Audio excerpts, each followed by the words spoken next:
here, okay? What do you want from us? How much more do you want from me? And we're back. Hello, girls. We're back. And we're back. We're back.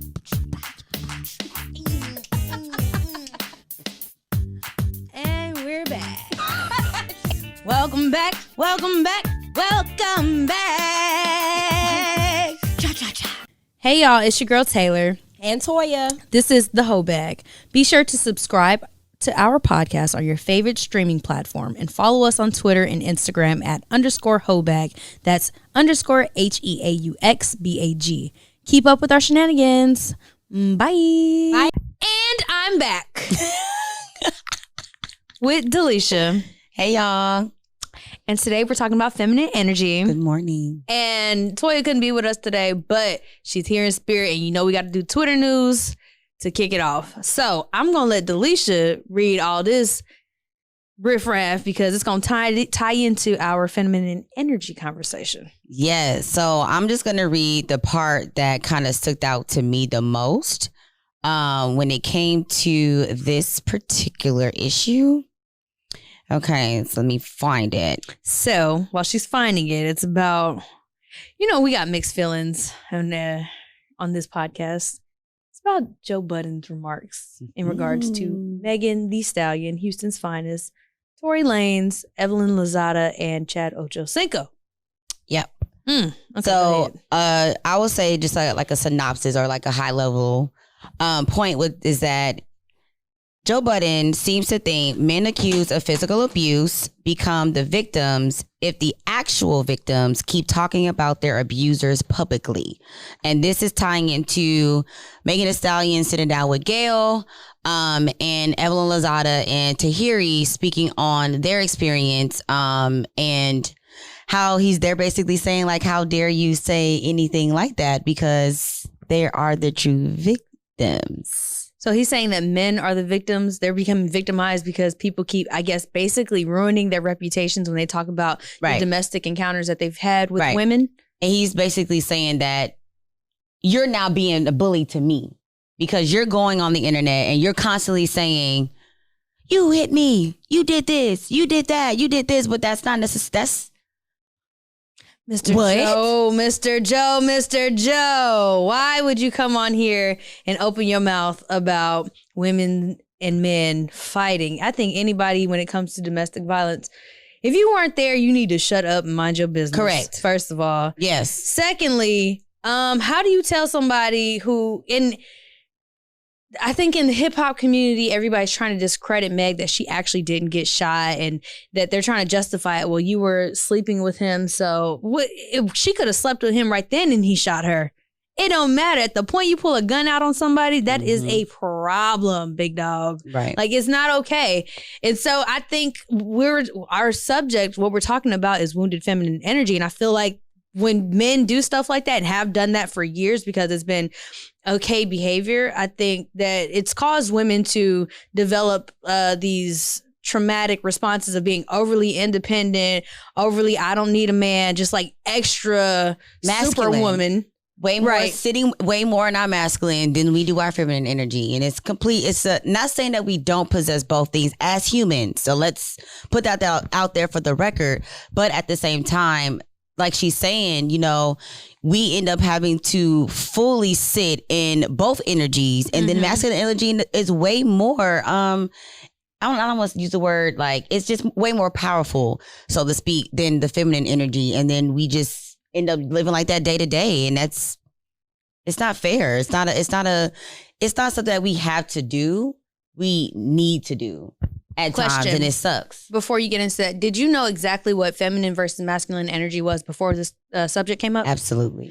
Okay, could you give us a little synopsis real quick? Because I had to go back and look, and I was like, reading it, I was like, wounded feminine energy probably means to me that, I'm overly independent or whatever. And I started reading this stuff, and I was like, I need to go talk to my therapist. I am broken. I'm a broken mother. No, like, seriously, because if we think about it, being a woman or just being anything soft or emotional or receiving and frowned upon, but really that is like the feminine like yin and yang, right? There's two sides of it. So you have the more powerful side, and you have the more the dominant, and then you have the more, what is it called? Not recessive, but it's more like submissive. All right, so jumping back into this, we were in a group chat talking about wounded feminine energy, right, and like the differences between empowered versus wounded and stuff like that. And did you want to go ahead and touch on it? So typically masculine energy is going to be grounded, secure, physical safety, future focused, purposeful, action oriented, logically guided, thinking full focus, and healthy giving. And if you have not noticed, not any time did I say anything about something being a man and or a woman. These are just characteristics or traits of masculine energy. Okay. Secondly, empowered feminine energy is going to be flowing and free, emotional safety, present, play, relaxation, intuitively guided, feelings focused, and healthy receiving. Again, nothing on the feminine energy side said anything about it being a woman or anything like that. So, and I think typically what happens in most environments or in like cultures, we typically say feminine, soft, crying, emotionally in tune, and all of that is you're being a girl. Wait. So I know we weren't going to do this, but if you go, they have the wounded feminine energy, and that's what they usually prey on. Some of the things are trapped in helplessness, the victim, quote unquote, the damsel in distress, which they praise on Disney. So they groom you to be this woman. Yep. And then they tell you, oh my gosh, you're crying like a little bitch. Shut up. Yep. Yep. And then they talk about emotional codependency, scattered, lack of responsibility. When they tell women, don't worry, a man's going to take care of it. So like all these things that are quote unquote wounded feminine energy, like you train these women up to do that. And then it's, it's a problem. Yeah, absolutely. But then I look at like wounded masculine energy. It's being overconfident, over selfishness, forceful, over giving. And it's like depending on who's looking at that, I don't think that's a problem. That's some of the stuff, over forceful I don't like. But over giving, like we want somebody to not be selfish. Like we want somebody who, or do you disagree? Because I see your face. Well, I think there is probably there's maybe it's like a max, maybe like a little boundary there. Well, too much of anything is too much of anything, right? Because some people like to use things as their advantage for more of a controlling type of situation. So, and that's when they become overbearing, and they're like, "I'm the man of the house." Shut up. We know, bro. Yeah. So okay, so let's break back into let's talk about. Not you specifically, but like your experience. We saw this video and it was talking about like if you've been wounded in your feminine energy where you find yourself struggling with vulnerability, lack of self-trust of your intuition, unresolved sexual trauma, and then you find shame with some of your desires, and then generational curses of women living in masculine energy and how we can't depend on women. Depend on men and even some other people. So what did you feel when you saw that video? For me, it was just like a eye opener that there may be still some areas that I haven't quite maybe mastered yet. Okay. Because healing is like a continuous journey. It's not, there's not like you're healed, check mark. That's not how that works. Life is all roses and shit. Nah, that shit ain't like that. So, no. It is a continuous journey. And because of that, I have to always try to tell myself, Delicia, give yourself grace. Okay, you may not get it today. You may not get it tomorrow. You might meet a motherfucker that make you go a little cuckoo. Okay, but at the end of the day, you gotta bring yourself back. And I just have to be like, you know what? Okay. Let me take some time to revisit that. Last night I went through the list again, like all the 35 and that other article that you sent, and I was just like, God, digital. Yo, that's a lot. Let me go through some of these words. I was just screenshotting and putting in a group text. Man, it is a lot. Like Here's just some of them. You think cultivating beauty is shallow. You feel like you can't afford to rest. You're disconnected from your body. You have the need to always prove yourself. You experience trauma or abuse as a woman. Yes. You're raised by a single mother. You think you need to struggle. You think your suffering makes you worthy. You're busy doing you and you forgot how to just be. You do everything by yourself. You hate asking for help. You hate being dependent on anybody. You feel drained and exhausted. You compare your strength to men around you. Shit, that was me. That is me. Listen, the asking for help and what was it? Asking for help and not being able to depend on somebody. But realistically, right? Everybody's in this healing, or they're like in the beginning of their healing journey because they're noticing that something's not right within, and they're like, oh, woe is me. And so it's like, you can't really go and say, hey, D, I need you right now, because then it's like, what about me? I need me, so it's like, lately, due to the pandemic, a bitch needs herself. Like, I gotta get it done. And hold on, I'm tapping in personally right now. Okay, give me some space.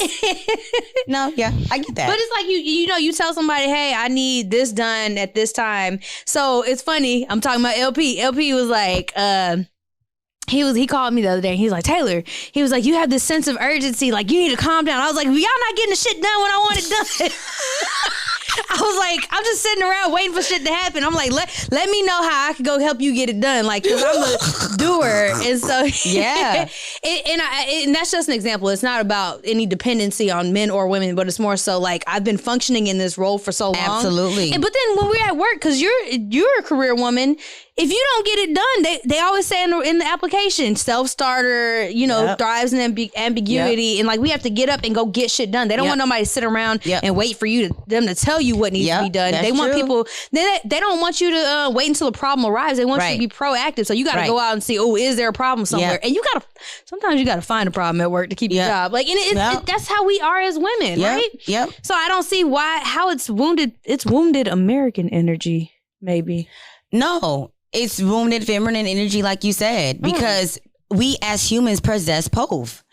You're right. So let me stop that. We as human possess both, but we're not going to speak on men because we're women. But it can you'll be able to see the differences in both a woman and a man. But for us, like just going back to what you were saying, as like the vulnerability or just not being able to really fully depend on someone. For me, when I noticed that about myself, I was like, where is this coming from? Like, when did I first experience not being able to be dependent on somebody? And then it literally trickled through the rest of my life. But then once I realized, okay, maybe feminine energy is something that I need to practice, I think it was after, I decided to walk away from a relationship. And I'm like, okay, what is it about, me can I also check in with? Because we can't always point the finger at, the other person. Like, I learned what accountability was probably within the last 3 to 4 years. And baby, let me tell you, when you really start doing some accountability work, you hurt your own feelings. What? Every day. I am like, God damn. Like, bro, self, chill. Like, why you gotta come for me again today? Every day it's like, nah, you Delicia, I'm like, damn. Facts. It's funny that you say that, because at one point I remember, I think my very first relationship, and then all the way up, so like my first out of the house relationship, I was like 17, and then one of the more recent ones, I was 26. All the men in between them were like, gosh, you're just so nonchalant. You act like a nigga, like nothing bothers you. Because I was raised by a man. So it's like, don't, show your emotions. Don't cry. Don't let them see you doing that. So I practiced when I got my feelings hurt. Go ahead and cry, Taylor. To the point, y'all, I cried about everything. And then some niggas were like, this bitch is crazy. She always crying, but I was always like, I was trying to allow myself to be in my emotions, and like I didn't realize my feelings were hurt. I was like, and that was the beginning, and it still looked like a crazy little spiral out of control. But now I have more control. Even being pregnant, like I have more control over my emotions and stuff like that. But I let it be known when I know how to communicate now. Like, hey, you know what, Delicia, when you did XYZ, it hurt my feelings, or it made me feel this type of way. And like when somebody who hasn't been healed, or around a healed person, or somebody who's not around somebody who's been doing the work, they're just like, the fuck? Right. But then they learn to respond to you in your energy because they want to be around you and communicate and all that stuff. But yeah, girl, when you said that, I was, that resonated with me. I still am broken, but I'm working on it. Hey, one step at a time. Dun, dun. So going back to like also what you said about careers, right? One of the things when I was learning about the feminine and the masculine and blah, blah, blah, blah, blah, because keep in mind, shout out to my mama, but that lady ain't no joke though. Hey. Hey, Delicia mama. Right. So, but even outside of that, like I had to learn that as a woman, I can now control, once I understand, you know, where my traumas may lie, I can control when and what areas and what situations cause me where I can turn it on and off. You understand? In this area, I can be masculine. So at work, I can be masculine if I need to. And then sometimes at work, I choose to be feminine. Because you want to do what? Okay. No problem. We got, sure, what do you need? Yeah, okay. You know why? I come in as an angry black woman every day. Sometimes I don't want to argue with you about you being completely wrong. So you know what? You got it. Okay. And I'll just go do my job, come back to you all nice.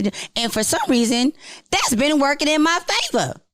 But not all the time can I be that way. Sometimes I have to step up and be in my masculine energy, get things done, blah, blah, blah. But then sometimes when I'm off of work, I'm like, okay, that part, I'm turning that shit off because I cannot operate that way. I think once I started to like honestly feel what that meant to have my feminine energy be set free, I'm like, oh, I like the way that feels. Like it just has a different, it allows you to just be as a woman. Rest in your femininity.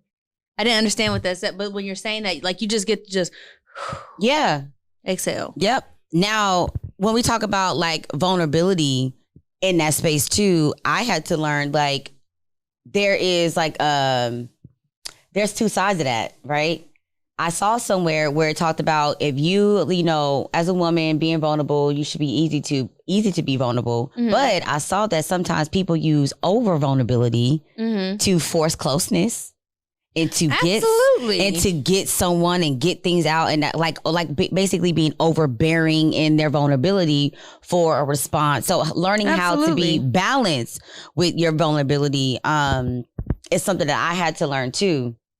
And even being comfortable, just being honest about like my feelings and digging deep and bringing it up to somebody. I used to be called a crybaby all through elementary and middle school. What?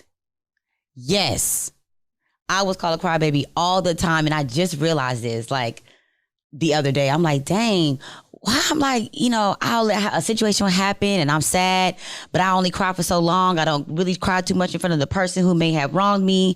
And I suck it up. And I'm like, oh, I remember for a long period of time, people were saying I was a crybaby. And I just over time learned how to just, you know, my aunt bring that back. My aunt told me, I remember I was 7 years old. No, I was 6 because my sister wasn't born yet.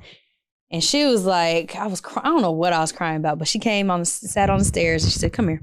She said, did somebody die? She said, are you an infant?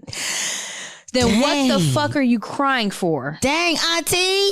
But she was a very thrived in her masculinity. There you go. It's just the culture though, I think more so because like a lot of the women on my mom's side of the family are like that. And so I wanted to be my aunt so bad. She was like the hardest bitch ever. Like, like she was sweet though to the kids, but when we got older, she was just like, get it done. What you doing? I'm making life happen. You can make life happen or whatever. And so, but that sits with me when she said, what the fuck are you crying for? And so after that, I think I got a whooping and I didn't cry. Sheesh. I didn't cry. Not because it was two isolated situations, but I got a whooping and I didn't cry. And I was like, why would I cry? I'm not no baby. Nobody died. And so I think that on top of being raised with a man, just kind of fucked me up. Traumatic experience. Shit. No, seriously though. Let the kids cry. Hey, listen. Okay. I mean, now don't get me wrong, you know, Look, I ain't no parent, so I know I don't have all the emotional patience for the crying thing, but I guess that comes with time and practice on how you deal with the kids' emotions, from a younger age and growing up. But now we're talking about as a woman and having to learn how to reintroduce yourself, basically unlearn and relearn how to be emotional. Can I transition into something else? Yeah. I think, okay, so, because another thing we wanted to talk about was unresolved sexual trauma, not necessarily being sexually abused, and associating desires with shame. Desires with shame. So do you find yourself relearning some of the things that you enjoyed sexually? Like, are you 30 yet? Mm-hmm. As you are in your 30s now, your late 20s. Right. Do you find yourself going, you know what? I didn't have to be a freak nasty hoe that was, swallowing spit and like you're on the camera. So, you know what I'm saying? Like, y'all, I had a pass. But do you find yourself, I'm sorry, do you find yourself Taylor, changing? Everyone. Do you find yourself changing some of the ways that you may perform? Like you want to have more intimacy and like some of the nasty, freaky things that you thought were like cool, to please your person. It's like, you know what? Maybe I shouldn't do that. Or, I actually really like this, but you don't know how to tell a man or woman, whoever you're into, right, that's what you like.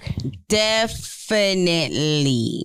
And I think it's because I am learning to be more in tune and connected to myself. And because of that, I think that the desires or the experience, it has to feel a certain way.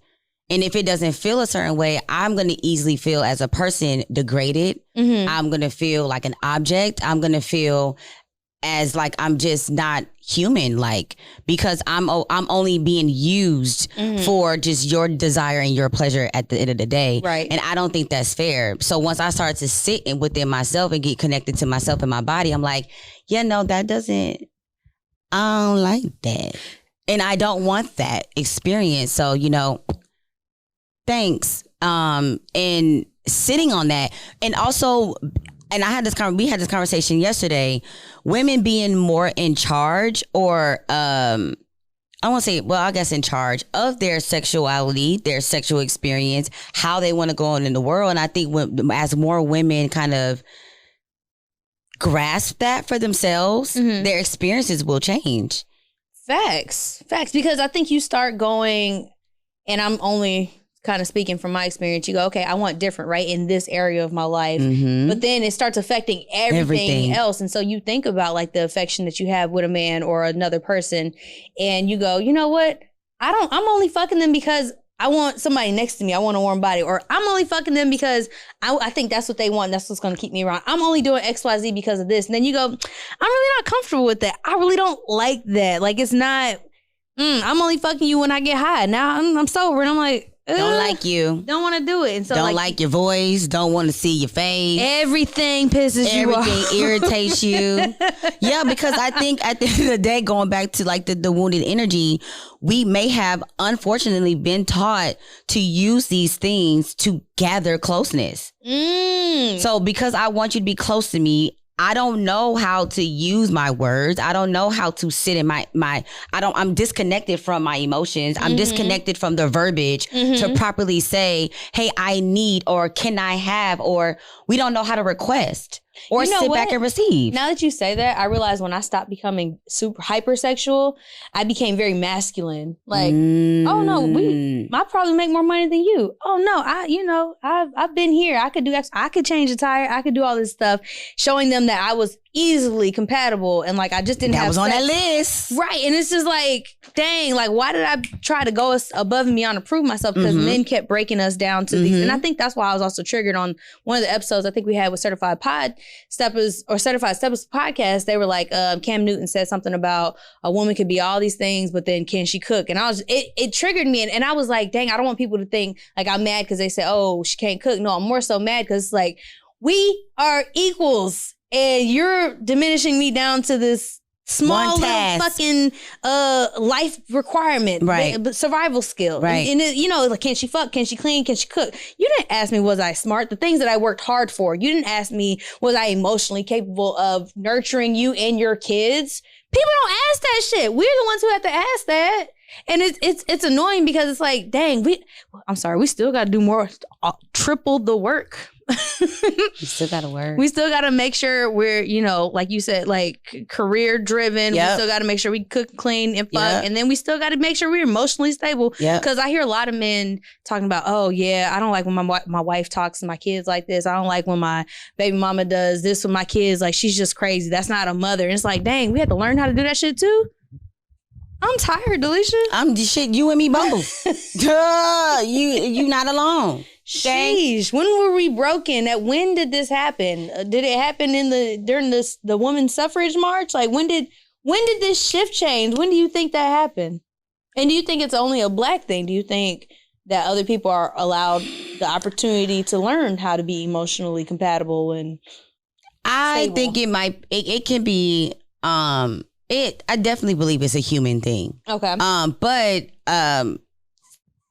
because I'm a black woman and I can only speak from my experience, I would say it's just like we said, it's just generational.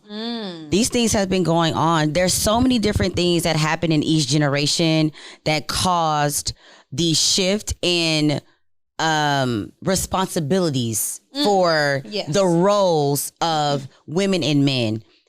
And we were not educated enough. Clearly, we're just now learning about these energies that are possessed within us. So they ain't know that. Back in the 70s and 80s, they had no idea what that shit was. And if you did, then you were a hippie or you were a witch hippie. or one of those things. Exactly. Even going before that, they had no idea what that was. People were just trying to survive with every new thing that came into the world and everything that was pointed against the communities or whatever the case may be. So you have all these different generational curses, these different things that were introduced, all these different agendas or whatever case may be, that basically kind of came in and was literally chipping away at the feminine and or masculine energy. And we didn't have time to sit with that. Trying to survive. Can I say this? And I hope we don't get canceled. I'll be strategic. I'll try to be strategic. Oh, dun, dun, dun, dun, dun, dun.